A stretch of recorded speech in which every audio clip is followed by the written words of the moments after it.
Se non si interviene quanto prima, le imprese turistiche rischiano di essere messe in ginocchio. Il grido d'allarme degli albergatori, a parlare quelli di Jesolo lungo il litorale veneziano, ma la storia si ripete un po' ovunque. Le aziende stanno ricevendo le nuove bollette della luce con una media degli aumenti dal 200 al 300%, quindi triplicato. A fronte di una stagione straordinaria, gli albergatori raccontano di bollette con picchi di aumento della spesa per acquisto di materia prima che hanno superato talvolta anche il 600% rispetto allo stesso periodo del 2021. Sono arrivate le bollette e a dire la verità siamo veramente incazzati neri, scusate il termine, però vediamo degli aumenti stratosferici e non li giustifichiamo, non riusciamo a capire come il kilowatt sia passato da 0,10 a 0,40 e questo ci preoccupa particolarmente perché abbiamo visto arrivare bollette che abitualmente erano intorno agli 8-9 mila euro, siamo arrivati anche a 30 mila euro, ripeto, aumenti del 300-330% in media.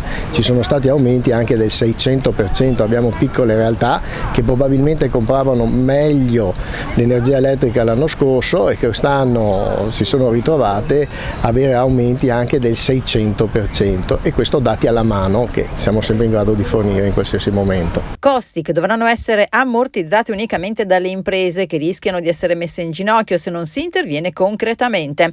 Una vera e propria beffa dopo quella che può essere considerata come presenza la stagione della ripresa, di cui la richiesta alle istituzioni e anche ai prossimi eletti. Lo Stato ci ha concesso un credito d'imposta del 15%, noi reputiamo che sia irrisorio questa percentuale, chiediamo un aumento anche perché non è stata ridotta l'IVA sull'acquisto di energia elettrica, è rimasta al 22%, mentre sappiamo benissimo che sul gas è al 5%.